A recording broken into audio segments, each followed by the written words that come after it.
Hermanos de la Iglesia Bíblica Manantial, una vez más aquí vamos a tratar un tema esta tarde, porque ya es más del mediodía, podemos hablar de tarde, que tiene que ver en el libro de Deuteronomio capítulo 10. Nos hemos dado cuenta de algo muy interesante en la vida cristiana. Por ejemplo, queremos algo, ¿a dónde vamos?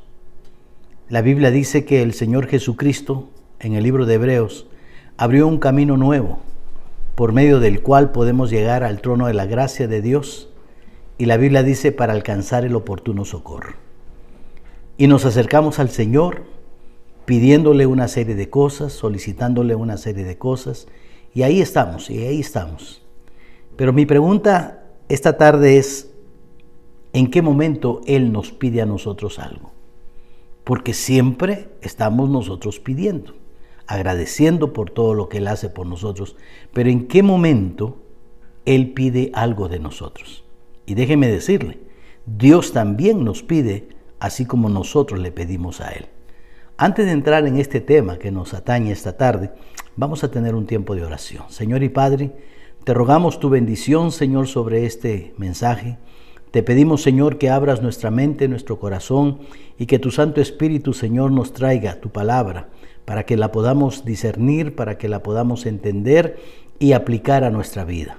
Bendice a todos y cada una de las personas que nos ven, que nos escuchan, Señor, y que hoy podamos tener la libertad de abrir tu palabra y bajo la guía y la dirección de tu Santo Espíritu, Señor, entender y aplicar tu palabra a nuestras vidas.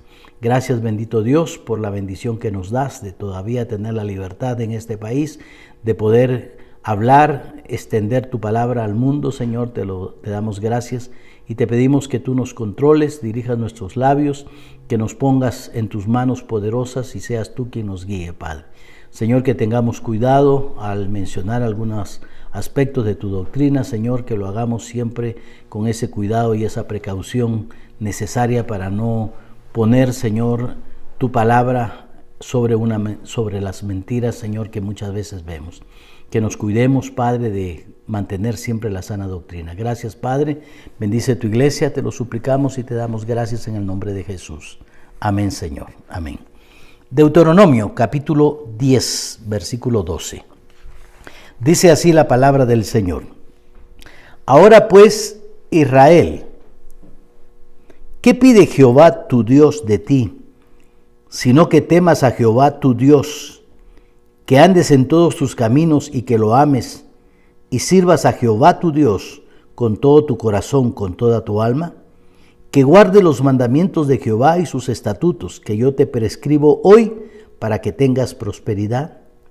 Aquí hay una petición muy importante.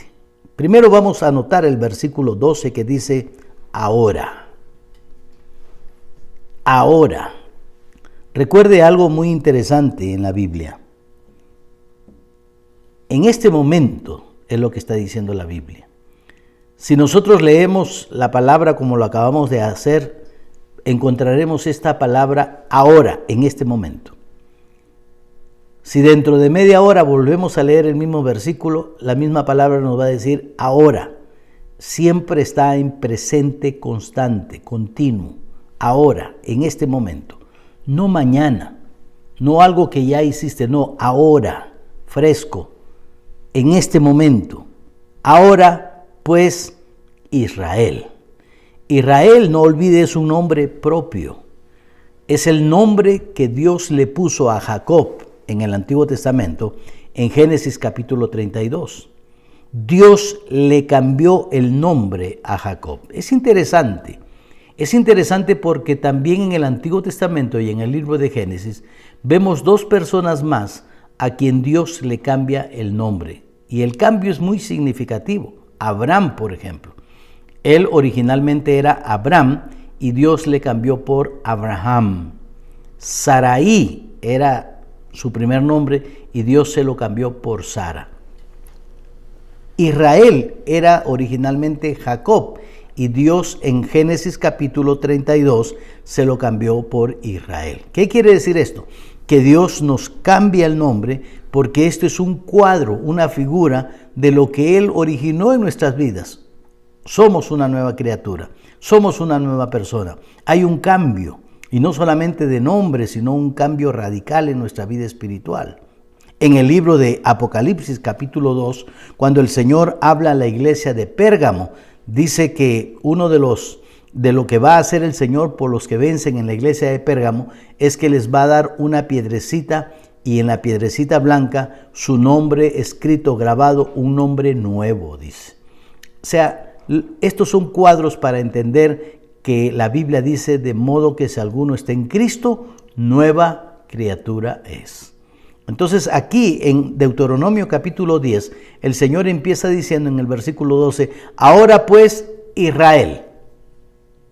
No está hablando de la nación de Israel, solamente está hablando de Israel como persona. Si usted puede escribir en su Biblia, yo le aconsejaría que ponga su nombre encima del nombre de Israel. Por ejemplo, si usted se llama Arturo, podríamos decir, ahora pues Arturo. O si usted se llama María, podríamos decir, ahora pues María. ¿Por qué quiero que haga esto?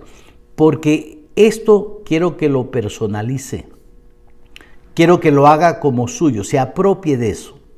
Como que Dios a usted en forma particular, personal, le está haciendo esta petición. Ahora pues, Arturo, José, María, como quiera que te llames, ¿qué pide Jehová? ¿Y por qué quiero que lo personalice? Porque cuando empieza la pregunta, mire lo que dice. ¿Qué pide Jehová, tu Dios? No es el Dios de fulano, sutano, mengano, no, es tu Dios. Es tu Señor, es tu papá. De la misma manera como es tu Dios, tú eres su hijo. Y en esa confianza, Él, tu Dios, te está pidiendo en forma personal, privada, particular. ¿Qué pide Jehová, tu Dios, de ti? Algo muy íntimo, muy personal. Sino que temas a Jehová, tu Dios, por segunda vez esta frase. Recalcando que es una relación de un padre que pide algo en esa confianza, en esa intimidad. Que andes en todos sus caminos y que lo ames y sirvas a Jehová, tu Dios. En este versículo 12, esta frase, Jehová tu Dios, se menciona 3 veces. Qué interesante. Qué interesante. El número 3 en la Biblia tiene que ver con Dios, la Trinidad y todo esto, ¿verdad? Pero hay otra palabra que también se menciona 3 veces. Leamos nuevamente. Ahora pues, Israel, ¿qué pide Jehová tu Dios de ti? Sino que temas a Jehová tu Dios, que andes en todos sus caminos. No en algunos, no, en todos. Este es un absoluto de Dios. Y que lo ames y sirvas a Jehová tu Dios con todo tu corazón y con toda tu alma. Qué interesante que esta palabra, que es un absoluto de Dios, también está aquí 3 veces. Lo que podemos mirar es que Dios nos está hablando en una forma personal, nos está pidiendo a nosotros que somos sus hijos y que Él es nuestro Dios, nuestro Señor, que le demos algo, pero todo, no a medias. Un absoluto del Señor, no olvide eso. ¿Por qué? Porque Dios es un Dios que da, pero también pide en un 100%. No es que yo me arrodillo o me siento o la posición que tome, pero me pongo en oración y le pido a Dios. No, Él también nos pide. Y cuando Dios pide, pide al 100%. Todo. Con Dios no hay medias tintas. Con Dios no se puede hacer a medias. Es decir, que con Dios es todo o nada. O le das todo o no le des nada. Porque muchas veces tratamos de jugar con Dios. En la iglesia de la Odisea, en Apocalipsis capítulo 3, versículo 15, mire lo que el Señor le dice a esta iglesia. Yo conozco tus obras, que ni eres frío ni caliente. Ojalá fueses frío o caliente, es decir, decídete. Si vas a ser frío, pues sea bien frío. Y si vas a ser caliente, sea bien caliente. Pero por cuanto eres tibio y no frío ni caliente, te vomitaré de mi boca. Es decir, decides si eres frío o eres caliente, bien caliente, pero ¿sabes qué? No seas tibio. Es decir, a media tinta, a medio con el Señor. Así no es con Dios.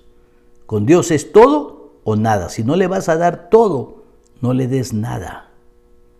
Pero no trates de vivir una vida a media tinta, tibio, porque el Señor dice que a esos tibios, a esos que pretenden darle y no darle al Señor, jugar con Él o no, los va a vomitar de su boca, dice. ¿Qué pide de nosotros en forma personal nuestro Dios? Porque Él es un Dios personal, es nuestro Dios. Por eso la Biblia dice, Jehová, tu Dios, tu Dios, tu Dios, que pide todo, porque Él es un Dios al 100%. Y nota que en estos dos versículos vamos a mirar 5 cosas que Dios nos pide. 5 cosas. Y no es casualidad, pero en la Biblia el número 5 tiene que ver con muerte y gracia. Cristo tuvo que morir para darnos de su gracia. Y nosotros, para ser merecedores de recibir esa gracia de Dios, también tenemos que morir. Así que para poder cumplir lo que Dios quiere, no lo podemos hacer en la fuerza humana, no lo podemos hacer en nuestro egocentrismo, en nuestro orgullo. No, tenemos que morir a nuestro yo, a nuestro ego, a nuestro pecado, para poder cumplir las peticiones que el Señor tiene con nosotros. Y lo primero que vemos en el versículo 12 es: ahora pues, Israel, ¿qué pide Jehová tu Dios de ti? Sino que temas a Jehová tu Dios. Lo primero que el Señor nos pide es que tengamos temor de Dios. Ahí en el versículo 12. Esta palabra temor, del hebreo yaré, significa un temor reverente, es decir, un respeto a su santidad, un respeto a su juicio. Tenemos que tener un temor reverente, un respeto al juicio de Dios, a su santidad. En el libro de Mateo, capítulo 10, versículo 28, el Señor, hablando con un grupo de personas, les dice: y no temáis a los que matan el cuerpo. Saben, nosotros tenemos una costumbre equivocada. Muchas veces le tenemos más temor a la muerte, más temor a las personas que a Dios. Les tenemos más temor al que dirán que a Dios. Y la Biblia dice aquí: y no temas a los que matan el cuerpo, mas al alma no pueden matar. Temed más bien a aquel que puede destruir el alma y el cuerpo en el infierno. Lo primero que Dios pide de ti como tu Dios es que tengas respeto de Dios, que temas a su santidad y que temas a su juicio de Dios. En el libro de Lucas, capítulo 23, verso 39, la palabra del Señor dice: y uno de los malhechores que estaban colgados le injuriaban. ¿Recuerdan cuando Cristo está en la cruz? Al costado de él se encuentran 2 ladrones. Si tú eres el Cristo, sálvate a ti mismo y a nosotros. Respondiendo el otro, le reprendió diciendo: ¿ni aún temes tú a Dios estando en la misma condenación? Otra vez la palabra aquí: no temes a Dios. Lo primero que Dios demanda de cada uno de sus hijos es que tengamos temor de Dios, un respeto a Dios, un respeto reverente. Es decir, que cuando pecamos, le faltamos el respeto a Dios. Cuando pecamos, no tenemos temor reverente a la santidad de Dios. Cuando pecamos, le faltamos el respeto a Dios. Este ladrón le dice: cállate, ni aún temes a Dios estando en la misma condenación. ¿No tienes temor de Dios? Y le lanza una verdad y le dice: nosotros a la verdad juntamente padecemos, porque recibimos lo que merecieron nuestros hechos, mas este ningún mal hizo. Muchas veces pecamos y no le tenemos temor, respeto a Dios después de lo que Él hizo. Es interesante. Con nuestra mala actitud, muchas veces, estamos diciendo que no nos importa a Dios. A veces le faltamos el respeto a Dios de innumerables maneras. Nuestro mal comportamiento, nuestras malas actitudes, ni siquiera tenemos respeto de Dios y mucho menos de su castigo. Es decir, en otras palabras, cuando tomamos este tipo de actitudes, lo que estamos haciendo es burlarnos de Dios.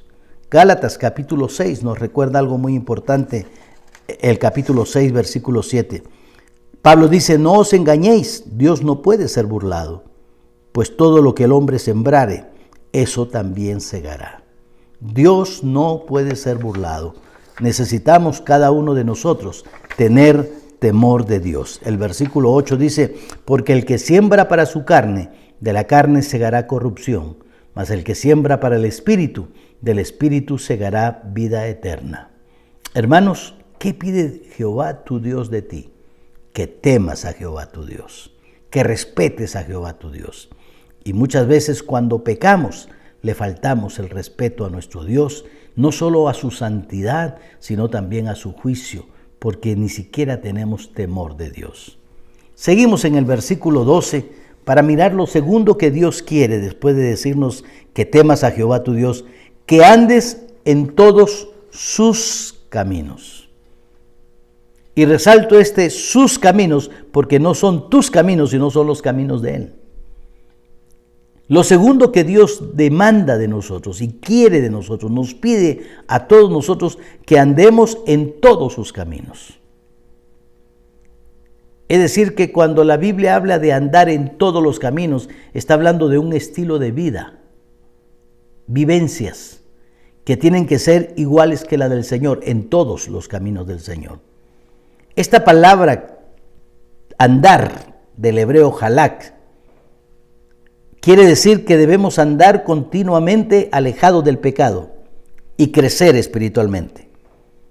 Esta palabra andar en todos sus caminos quiere decir que debemos correr cerca de Dios y debemos llevar a otros a este camino. Esta palabra andar significa que debemos morir, porque es andar en sus caminos, no en nuestros caminos. Es decir, que tenemos que morir a nuestro estilo de vida, morir a nuestra manera de pensar, morir a nuestra manera de accionar para hacerlo conforme a los caminos del Señor. Morir. Qué interesante que el apóstol Pablo nos dijo, hermanos, ciertamente cada día muero. Tenemos que morir porque tenemos que andar en los caminos del Señor. Ya no andar en nuestros propios caminos, de acuerdo a nuestra propia vida, sino de acuerdo a los caminos y la vida de Dios, porque son en los caminos de Él en quien debemos andar. Juan el Bautista dijo, es necesario que mengüe yo para que resalte Él. ¿Por qué? Porque voy a andar en sus caminos. El mismo Señor Jesucristo dijo, ¿quieres venir en pos de mí? Niégate a ti mismo, toma tu cruz cada día y sígueme. ¿Qué tenemos que hacer? Morir. ¿Por qué? Porque ya no vamos a andar según nuestro parecer, vamos a andar conforme a los caminos del Señor. Camino. Es decir, la idea de que vamos a poner nuestras pisadas en las pisadas de Cristo. Es decir, que vamos a imitar el modelo de estilo de vida de nuestro Señor y Salvador Jesucristo. Poner nuestras pisadas en su huella. De ahí viene la palabra camino del hebreo derek, camino, pisar en las huellas del Salvador.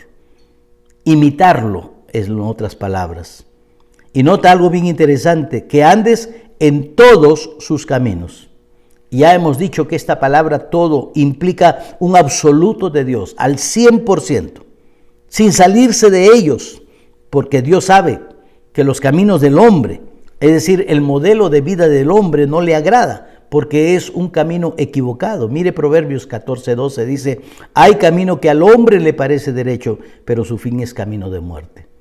Los caminos del hombre son equivocados y Dios sabe que nosotros vivimos una vida equivocada. Por eso la segunda demanda de Dios a nosotros, sus hijos, es que andemos en todos sus caminos, no en nuestros propios caminos.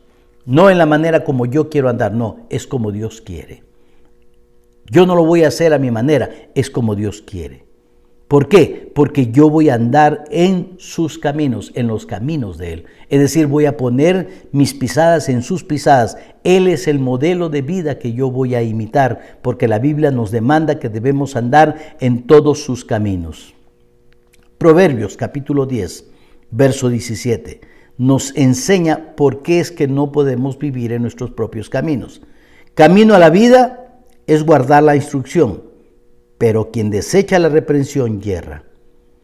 La Biblia nos enseña que el camino a la vida es cuando guardamos las instrucciones de Dios. Por eso dice que andemos en todos sus caminos. Como iglesia, como cuerpo de Cristo, debemos andar en las huellas de Cristo para crecer en el poder del Espíritu Santo. El apóstol Pablo, en el libro de Hechos, Lucas, escribe en el capítulo 9, verso 31, dice: entonces las iglesias tenían paz por toda Judea, Galilea y Samaria, y eran edificados andando en el temor del Señor, y se acrecentaban fortalecidas por el Espíritu Santo. Qué interesante que la iglesia en sus inicios, dice la Biblia, andaban en el temor de Dios. Tenían un estilo de vida de temor delante de Dios.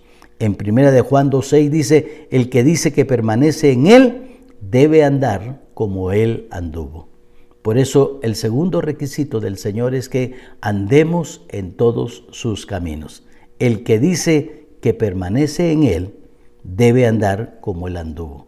Muchas veces no es cuestión de decir. Si tú analizas 1 de Juan 2:6, aquí Juan te está enseñando que no basta con decir, tenemos que hacerlo. El que dice que permanece en Él, el que dice, debe andar como Él anduvo. Dios no quiere tanto aquel que dice solamente. Él quiere a aquel que dice y hace. Porque el que dice que permanece en Él, debe andar como Él anduvo. Regresando a nuestro pasaje de Deuteronomio, capítulo 10, verso 10, dice: ahora pues, Israel, ¿qué pide Jehová tu Dios de ti? 1, sino que temas a Jehová tu Dios. 2, que andes en todos sus caminos. 3, que lo ames. Hay algo importante, el Señor está pidiendo que lo ames. Qué interesante, porque muchos dirán: pero yo sí amo al Señor. Si tú analizas este pasaje del versículo 12, que lo ames, y enseguida dice: y sirvas. Lo vamos a mirar como el cuarto punto, el servicio. Pero el Señor en el tercer punto pide que lo ames. Y el amar al Señor tiene que ver con el servicio. Vamos a mirarlo más adelante. El amar se expresa a través del servicio. El amar no es solamente de los labios hacia afuera, cuidado, porque es muy fácil amar de esa manera, solo decirlo. No, Dios nos va a enseñar que el amor se manifiesta, se pone a prueba en el servicio. Pero por el momento, Él dice que lo ames. Hemos aprendido hace unas semanas, escuchando uno de los mensajes del hermano Marcelo, hemos aprendido que el amor lo podemos definir de varios aspectos. El primer amor que todos conocemos es el amor erótico. Ese amor que viene del griego eros, el amor sexual, el amor carnal. Es un amor impulsivo, es un amor transitorio y hasta cierto punto un amor egocéntrico, un amor egoísta, porque ese amor eros muchas veces nos lleva solo a pensar en nosotros, en nuestra propia satisfacción. Es el amor que se prodiga la pareja, por ejemplo, ¿no? Como esposos, el amor erótico, el amor que solo se puede expresar bíblicamente hablando dentro del matrimonio, entre la pareja que Dios ha establecido. Pero tiene que ver con lo erótico, el amor eros.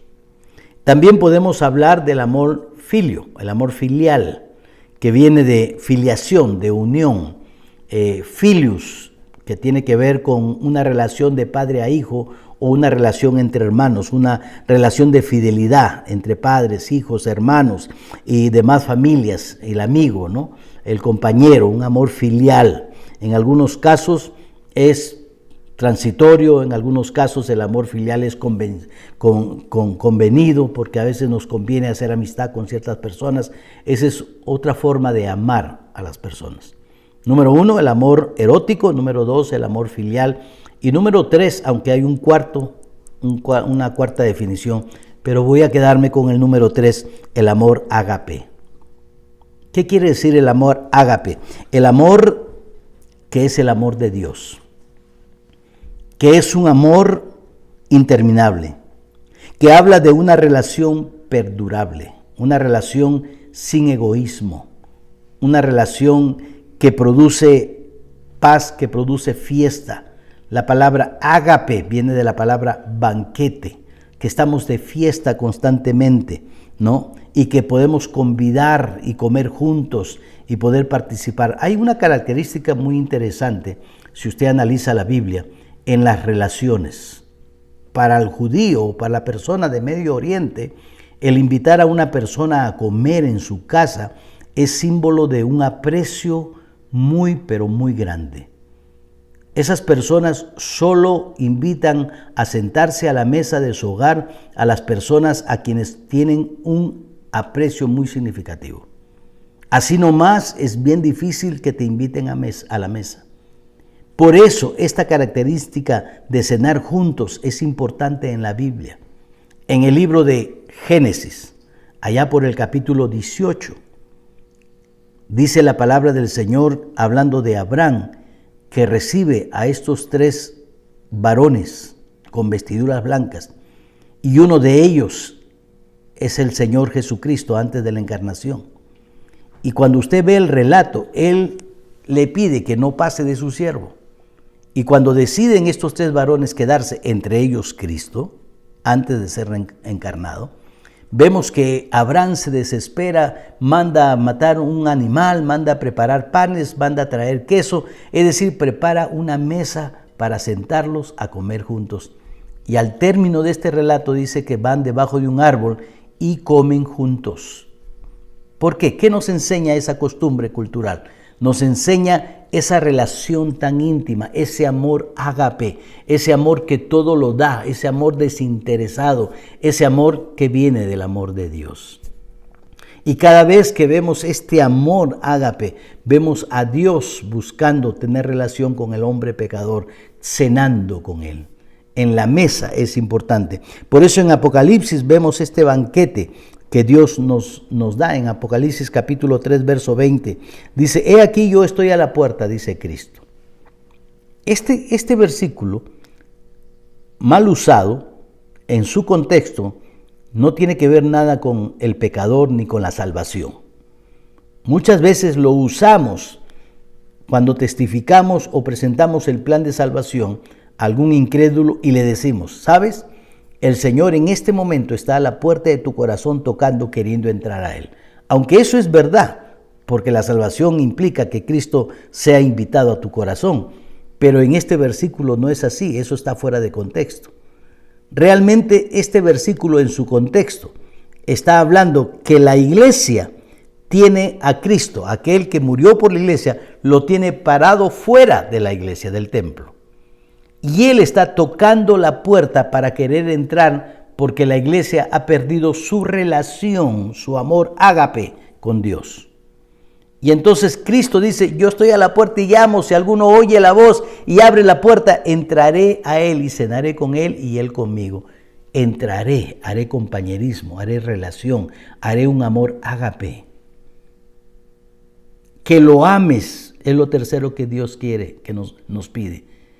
¿Qué quiere? Que tengamos una relación perdurable con Él. Y dice, y entraré, nota nuevamente Apocalipsis 3:20, dice, he aquí yo estoy a la puerta y llamo, si alguno, nota cómo va personalizando. Está a la puerta de la iglesia, pero después dice, si alguno, no dice si todos, no, si alguno oye mi voz y abre la puerta, entraré a él, particular y personal, y cenaré con él y él conmigo. Una relación íntima, personal, estrecha, porque ese es nuestro Dios. Por eso en Deuteronomio leemos 3 veces, Jehová tu Dios, Jehová tu Dios, Jehová tu Dios. ¿Qué pide de ti, Jehová tu Dios? Entraré a él y él conmigo y cenaré con él. Comunión, amor, ágape. Que lo ames con todo tu corazón. Que tengas una relación tan íntima con Dios. La Biblia declara que el hombre debe amar a Dios en respuesta precisamente al amor de Dios hacia él. Debe ser un amor total. El Señor no demanda menos. Él quiere que lo ames en una totalidad y en una plenitud, es decir, con todo el corazón, con todo el alma, al 100%. Nunca encontraremos un pasaje en las Escrituras donde diga que podemos amar al Señor a medias, que podemos amar al Señor en un 60%, ya le estoy dando mucho a Dios. No, que lo ames con todo tu corazón, con todas tus fuerzas, con toda tu alma, y eso demanda un amor pleno al 100%. Debe ser un amor expresado en servicio. Debe ser un amor expresado en obediencia, debe ser un amor expresado en reverencia, respeto a Dios, no solo de su palabra, debe ser un amor personal y voluntario, como lo dio Él. No olvidemos que el amor de Dios es misericordioso, el amor de Dios salva, el amor de Dios socorre, el amor de Dios corrige. Y Él dice que ames al Señor tu Dios, que lo amemos. Qué interesante cuando vemos las Escrituras, que Jesús resume la ley precisamente en el mandamiento de amar a Dios y al prójimo. Aún nos enseña a amar a nuestro propio enemigo. Miren lo que dice Mateo 22:34. Entonces los fariseos, oyendo que había hecho callar a los saduceos, se juntaron a una, y uno de ellos, intérprete de la ley, preguntó por tentarle diciendo: Maestro, ¿cuál es el gran mandamiento en la ley? Jesús le dijo: amarás al Señor tu Dios con todo tu corazón. No dice con parte de tu corazón. Porque a veces amamos una cosa, otra cosa, y a Dios le damos un lugarcito. No, con todo tu corazón y con toda tu alma, absolutos de Dios, y con toda tu mente. Este es el primer y grande mandamiento. Y el segundo es semejante: amarás a tu prójimo como a ti mismo. ¿Y cómo vamos a amar a nuestro prójimo? Con toda nuestra mente, con todo nuestro corazón, con todas nuestras fuerzas, tal como amamos a Dios.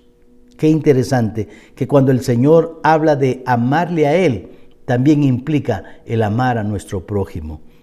No pierde de vista al prójimo.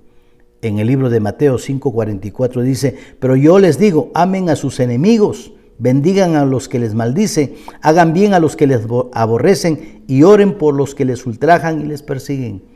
Es decir, cuando el Señor dice esta tercera petición, que ames al Señor, Jehová tu Dios, con todo tu corazón, no está hablando solamente de amarle a Dios, sino implica amar a nuestro semejante. Porque el amor de Dios se ha manifestado y realizado en la persona de Jesucristo. Cristo vino al mundo a amar a todo el mundo. Y Él dio su vida por rescate de todos nosotros. El amor de Dios se puso en acción. Su amor produce nuestra redención, dice las Escrituras. El amor de Dios escoge a los hombres y los llama. El amor de Dios derrama su espíritu en los corazones de los creyentes. El amor de Dios los purifica, el amor de Dios nos santifica, el amor de Dios nos renueva interiormente y hace posible que podamos amar nosotros a los demás, aún a nuestros propios enemigos. Por amor. Fue por amor que el Señor Jesucristo tomó una cruz y subió a cuestas en el Calvario. Fue por amor que Él se dejó latigar y crucificar por ti y por mí. Fue por amor que Él derramó su sangre preciosa para darnos vida eterna. Fue por amor que hoy hace que el Evangelio inunde el mundo con la esperanza de que muchos vengan al conocimiento de la verdad y sean salvos. Por eso, en tercer lugar, el Señor dice: ¿qué pide Dios de ti? Número 1, ¿qué está pidiendo? Que temas a Jehová tu Dios. Número 2, que andes en todos sus caminos, no en tus caminos, sino en los caminos del Señor. Número 3, que lo ames. ¿Y cómo lo vas a amar? Con toda tu alma, con toda tu mente, con todo tu corazón. Y no solamente vas a amar a Dios, sino vas a amar a tu prójimo, incluyendo a tus propios enemigos. Número 4, en el versículo 12, que sirvas a Jehová tu Dios. Qué interesante este versículo 12, ¿verdad? Lo vamos a leer de nuevo. Ahora pues, Israel, ¿qué pide Jehová tu Dios de ti? Sino que temas a Jehová tu Dios, es tuyo. Que andes en todos sus caminos y que lo ames y sirvas a Jehová tu Dios con todo tu corazón y con toda tu alma. Que sirvas a Jehová tu Dios, es tuyo. Es como tener algo y descuidarlo. Es tuyo, es de tu propiedad. Es tu Dios y tú eres de Él. Es decir, hay una relación tan íntima. Y yo pregunto, ¿por qué no servirle? ¿Por qué no servirle? Hay un pensamiento que dice que el que no vive para servir, no sirve para vivir. Y el Señor aquí en cuarto lugar dice que sirvas a Jehová tu Dios con todo tu corazón, con todo. Es un servicio personal, no olvide. No olvides que cuando estás sirviendo en la obra del Señor, le estás sirviendo a tu Dios. No me estás sirviendo a mí, no le sirves a la iglesia, no le sirves a los líderes, le sirves a tu Dios, porque es tuyo y es tu responsabilidad. Si es tu Dios, tienes que estar listo a servirle tú mismo, porque es tuyo. Es tu responsabilidad. Porque es tuyo, tienes que mantener una relación con Él. Y entonces el Señor usa aquí una palabra hebrea que significa bat, que significa esclavizar, honrar a los amos. Esta palabra también de servicio implica adorar, rendir culto al Señor, dar tu propia vida. Es lo que significa la palabra hebrea abat para la palabra servicio. Estar dispuesto a dar tu propia vida con todo. Debemos servir a Dios, es decir, al 100%, nunca con menos. Y esto es algo importante cuando hablamos del servicio. Así como tenemos que amar al Señor con todo, al 100%, también el Señor demanda que le sirvamos al 100%. Con Dios es todo o nada. Con Dios no hay medias tintas. Con Dios no es cuestión de ser tibio. O eres frío o eres caliente, tú decides. Pero eres tibio, te va a vomitar de su boca, dice la Biblia. Esto lo que nos enseña es que con Dios es todo o nada, es blanco o negro. O le das o no le das. Cuando le sirves, o le sirves con todo o no le sirves. Él quiere que le sirvamos al 100%, con todo el corazón, con toda tu alma. El mismo Señor Jesucristo lo expresó en el Nuevo Testamento, Marcos capítulo 12, verso 30, y amarás al Señor tu Dios con todo tu corazón, con toda tu alma, con toda tu mente, con todas tus fuerzas. Ese es el principal mandamiento. Ama al Señor, sírvelo con todo tu corazón. Cuando hablamos de la fuerza, estamos hablando de la máxima expresión, 100%. El servicio va unido con el amor, como dije hace un instante. ¿Cuál es nuestra principal motivación para servir al Señor? El amor. Tanto el amor de Cristo hacia nosotros, como dice Corintios, que el amor de Cristo nos impulsa, nos constriñe, como el amor de nosotros hacia Él. Es interesante mirar la última conversación que tuvo el Señor Jesucristo con Pedro. Juan capítulo 21, versículo 15, mire. Cuando hubieron comido, ya tuvieron la cena. Recuerde lo que hemos aprendido. La cena es un cuadro ¿de qué? De la comunión, de la relación, de la personalización. Pedro había sentado a la mesa con Jesús, habían tenido un convivio, una relación. Para las personas en Medio Oriente y en la época de Cristo, el sentar a la mesa a alguien tenía esta connotación, una amistad muy íntima, muy personal, muy estrecha.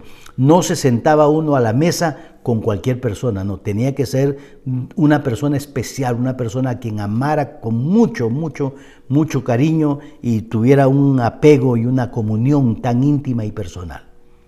Entonces la Biblia, después de ese contexto que vemos de la cena, de esa comunión, de esa unión, de ese conocerse entre Cristo y Pedro, ya en base a esa confianza que tenían después de haber cenado juntos, en Juan capítulo 21, verso 15 dice, cuando hubieron comido, es decir, cuando hubieron tenido esa comunión tan estrecha, Jesús dijo a Simón Pedro, Simón, ¿no? Es como Deuteronomio, ¿qué pide Jehová tu Dios?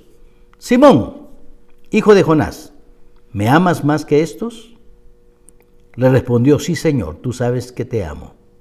Él le dijo, apacienta a mis corderos. O sea, no basta con solo decirle te amo. Hay que servirle. Porque el servicio demuestra que realmente le amamos al 100%. Volvió a decirle la segunda vez: Simón, hijo de Jonás, ¿me amas? Pedro le respondió: sí, Señor, tú sabes que te amo. Le dijo: pastorea mis ovejas. Y le dijo la tercera vez: Simón, hijo de Jonás, ¿me amas? Pedro se entristeció, dice la Biblia, de que le dijese la tercera vez: ¿me amas? Y le respondió: Señor, tú lo sabes todo, tú sabes que te amo. Jesús le dijo: apacienta mis ovejas. 3 veces Jesús pregunta: ¿me amas? La respuesta de Pedro es: sí, te amo. La aplicación de Cristo dijo: entonces haz esto.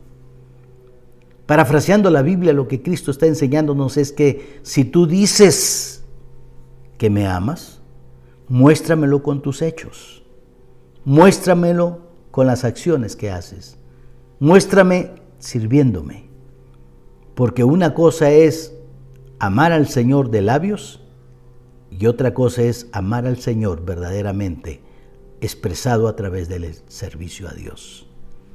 Muchas veces queremos amar a Dios: es mi Diosito, es que yo lo amo con todo mi corazón. Hermano, ¿puede hacer esto? No, estoy ocupado. Eso no es lo que enseña la Biblia. Si verdaderamente amas al Señor, como Él está pidiendo, que ames a tu Dios con todo tu corazón, con toda tu mente, con todas tus fuerzas, vas a expresar ese amor a través del servicio. Si lo amas verdaderamente, le vas a servir. Si no amas verdaderamente, no haces nada. Es decir, que tu acción o tu servicio demuestra cuánto amas a Dios. Si no le estás sirviendo, por favor no diga que le ama, porque no es cuestión de decir, es cuestión de hacer. Regresemos a Deuteronomio capítulo 10. Dice: ahora pues, Israel, número 1, ¿qué pide Dios de ti? Sino que temas a Jehová tu Dios. Número 2, que andes en todos sus caminos. Número 3, que lo ames. Número 4, que sirvas a Jehová tu Dios con todo tu corazón y con toda tu alma. Y en el versículo 13, que guardes los mandamientos de Jehová y sus estatutos. Lo quinto que nos está pidiendo el Señor es que guardemos los mandamientos del Señor. Guardar implica cuidar, proteger. Implica también vivir. No solamente tenemos que aprender la palabra de Dios, tenemos que aplicarla en nuestra vida, tenemos que vivirla. Como dice el apóstol Santiago, no solo ser oidor, sino hacedor de la palabra. Pero guardar los mandamientos y estatutos también implica cuidar la sana doctrina. Guardarlos, ¿dónde los vamos a guardar? En nuestro corazón. El Salmo 119:11 dice: en mi corazón he guardado tus dichos para no pecar contra ti. Es decir, que cuando yo guardo y atesoro la palabra de Dios en mi corazón como una verdad, eso va a determinar mi estilo de vida. Porque cuando estoy tomando decisiones en mi vida, si yo tengo guardado en mi corazón la palabra, el Espíritu siempre me va a hacer recordar la palabra de Dios y voy a conducirme conforme a esa palabra. Por eso el salmista dice: en mi corazón he guardado tus dichos para no pecar contra ti. Cuando viene la tentación, lo primero que sale a mi mente, de mi corazón, sale la palabra de Dios y me recuerda y me dice: hey, eso que estás a punto de hacer, eso es pecado delante de Dios. Y entonces en mi corazón he guardado tus dichos para no pecar contra ti. Por eso Dios quiere que guardemos, que atesoremos su palabra en nuestras vidas. Porque el guardar, del hebreo shamar, quiere decir cercar, poner una cerca, poner un muro, preservar, mantener intacto, sin cambios. Habla también de preservar la sana doctrina, de cuidar la veracidad de la palabra del Señor. En 2 de Timoteo, capítulo 2, versículo 2, Pablo le dice a su hijo en la fe, Timoteo: lo que has oído de mí ante muchos testigos, esto encarga a hombres fieles que sean idóneos para enseñar también a otros. ¿Qué tenemos que hacer? Enseñar, guardar la palabra de Dios para enseñarle también a otras personas. En primera de Pedro 2:2 dice, desead como niños recién nacidos la leche espiritual, no adulterada, para que por ella crezcáis para salvación. Guardamos la palabra del Señor para crecer y nos alimentamos de la palabra del Señor como niños recién nacidos para crecer espiritualmente. En 2 Tesalonicenses 2:15, Pablo dice, así que hermanos, estad firmes y retened la doctrina que habéis aprendido, sea por palabra o por carta nuestra. Pablo está diciéndole, hey, guarda la palabra que yo les he enseñado. En Josué capítulo 1, versículo 7, podemos mirar también al 8, cuando el Señor le dice a Josué que no se aparte ni a la derecha ni a la izquierda de los mandamientos que Él le ha prescrito. Es decir, lo quinto que el Señor quiere es que guardemos su palabra. Guardar su palabra también significa obedecerla, ejercer, hacer, meditar, celebrar todo, ¿no? Mire conmigo Josué capítulo 1, verso 7. El Señor empieza con esta palabra tan sencilla. Le dice, solamente esfuérzate. Qué interesante. Esta palabra solamente, aunque lo siguiente, esfuérzate y sé muy valiente, es algo duro, porque está hablando de poner toda su fuerza, esfuérzate, es decir, más allá de sus fuerzas, y sé valiente. No le dice sé valiente, sino sé muy valiente, más allá de una valentía normal. Pero empieza con la palabra solamente, como algo sencillo, como si esforzarme, ir más allá de mis fuerzas, como ser muy valiente, ir más allá de mi valentía, fuera algo sencillo. Porque es que el Señor pone esta primera palabra solamente. Y sabe, cuando yo estudiaba esto me llamó la atención. Y es que el Señor nos enseña que cuando estamos con Él, cualquier esfuerzo es muy leve. Cualquier valentía es una buena valentía. Porque con el Señor todo es fácil. Con el Señor todo se puede. Él dijo en Filipenses, todo lo puedo en Cristo que me fortalece. Por eso empieza con esta palabra tan sencilla, solamente, como si esforzarse, ir más allá de mis fuerzas, fuera algo tan sencillo. En Cristo es sencillo. Usa esta palabra solamente y sé muy valiente, como que si ser muy valiente, ir más allá de la valentía normal, fuera algo muy sencillo. Con Cristo lo es muy sencillo. Por eso empieza y dice, solamente, esfuérzate y sé muy valiente para cuidar de hacer conforme a toda la ley. Y mira la carga que nos pone el Señor. Solamente tienes que hacer toda la ley, nada más. ¿Por qué? Porque Dios es un Dios al 100%. Solamente esfuérzate y sé muy valiente para cuidar de hacer conforme a la ley que mi siervo Moisés te mandó. No te apartes de ella, guárdala. Ni a la diestra ni a la siniestra, o sea, ni a la derecha ni a la izquierda, para que seas prosperado en todas las cosas que emprendas. Ojo, guardar la palabra del Señor es no apartarse de ella 1 milímetro ni a la derecha ni a la izquierda, es decir, la sana doctrina, la rectitud de la sana doctrina. Tenemos que esforzarnos y ser muy valientes para cuidarla y vivir conforme a esa sana doctrina al 100%. Sin desviarnos, porque desviarnos nos va a costar la muerte tal vez. Ni a la derecha ni a la izquierda, para que seas prosperado en todas las cosas que emprendas.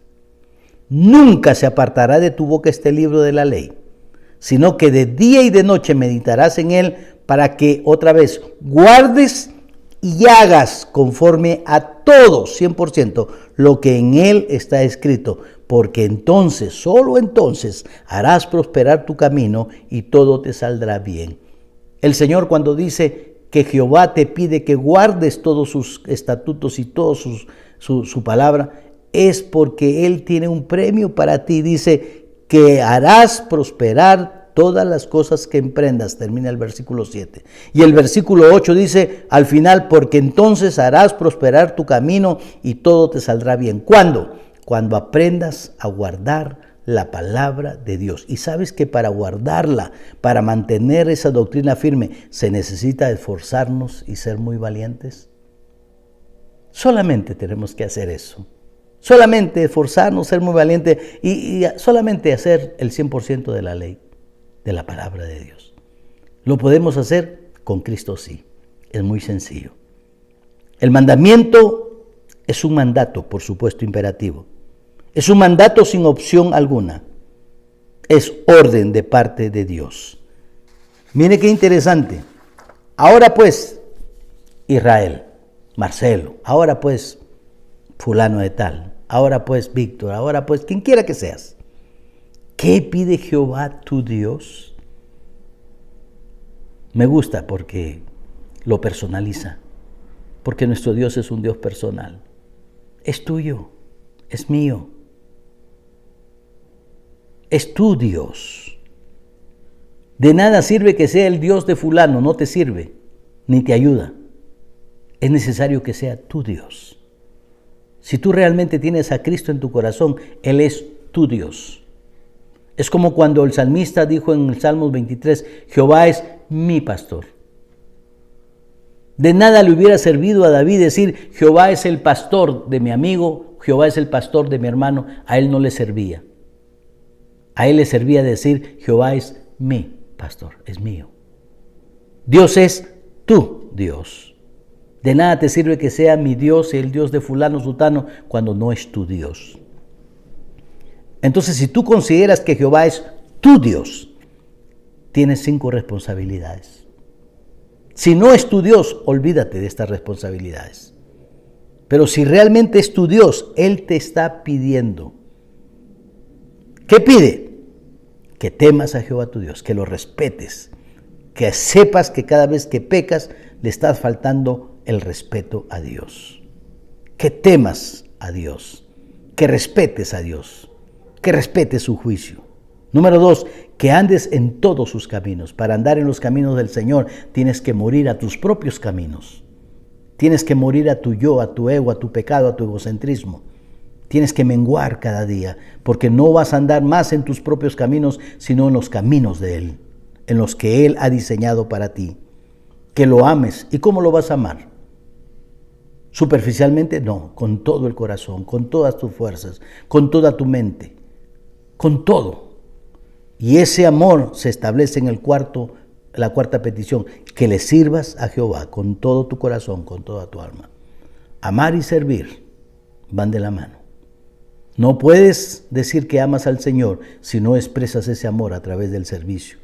¿Y cómo lo vas a servir y lo vas a amar? Con todo, porque nuestro Dios es un Dios al 100%. A Él no le puedes dar a medias, porque si eres tibio te va a vomitar. O le das o no le das, decide. Que guarde los mandamientos de Jehová y sus estatutos, que yo te prescribo hoy. Son los mandamientos que Jehová, tu Dios, te está dando para ti y para mí. Pero me interesa la última parte de este versículo 13, para que tengas prosperidad. Es decir, que el Señor siempre nos da una bendición. ¿Qué pide Jehová? Que temas, que guardes, que lo ames, que le sirvas, que guardes todos sus estatutos. ¿Pero todo eso es en balde? No, porque hay resultados eternos. Y en la última parte dice, para que tengas prosperidad. Dios quiere bendecirte, porque los resultados también, de la misma manera como las demandas son al 100%, los resultados también son seguros y reales al 100%. Y son resultados espirituales y materiales también. Para que seas prosperado en todas las cosas que emprendas, dijo el Señor en Josué capítulo 1. Para que prospere tu camino y todo te salga bien. Y aquí en el último versículo 13 dice, para que tengas prosperidad. ¿Qué pide Jehová tu Dios de ti? 5 cosas. Pero no las pide en balde. Las pide con el propósito de darte bendición, para que tengas prosperidad. Hermano, si tú no tienes a Cristo en tu corazón, no podemos decir qué pide Jehová tu Dios, porque no es tu Dios. Necesitas pedirle perdón por tus pecados, venir arrepentido delante de Él, reconocerlo como tu Señor y Salvador e invitarlo que entre a tu corazón Y en ese momento la Biblia dice, mas a todos los que le recibieron, a los que creen en su nombre, les dio potestad de ser hechos hijos de Dios. Hermanos, Dios les bendiga. Oremos. Señor y Padre, queremos darte gracias por tu palabra. Gracias, bendito Dios, por enseñarnos esta tarde que hay 5 cosas que nuestro Dios nos pide. Porque muchas veces, Señor, somos nosotros quien pedimos. Esta tarde hemos aprendido que Él también pide. Y cuando lo pide al 100%. ¿Y qué nos pide nuestro Dios? Que le temamos, que guardemos sus estatutos, que le sirvamos, que le amemos. El Señor nos pide y quiere de nosotros una respuesta total y completa. Padre, reconocemos que en muchos aspectos de nuestra vida no damos al 100% como demanda tu palabra. Tú eres un Dios total. Eres un Dios que cuando hace algo lo hace completo, tal como la salvación, por ejemplo. Y de la misma manera demandas de nosotros, Señor. Ayúdanos a entenderlo. Permite que tu Santo Espíritu, Señor, nos recuerde este mensaje durante esta semana y el resto de nuestra vida, de saber que las demandas que tú nos das es al 100%. No hay medias tintas, no podemos ser tibios, o somos fríos o somos calientes, pero tibios no podemos serlo, Padre. Ayúdanos, Padre, a ser calientes. Ayúdanos, Señor, a andar en todos tus caminos. Ayúdanos, Señor, a andar en todo lo que tú demandas, en servirte en totalidad. Bendice tu iglesia, te lo suplico, Padre, y bendice a aquellos que todavía no te conocen, Padre, que tengan un encuentro contigo. Te lo pedimos dándote las gracias en el nombre y los méritos de Jesús, nuestro amado Salvador. Amén, amén. Hermanos, Dios les bendiga.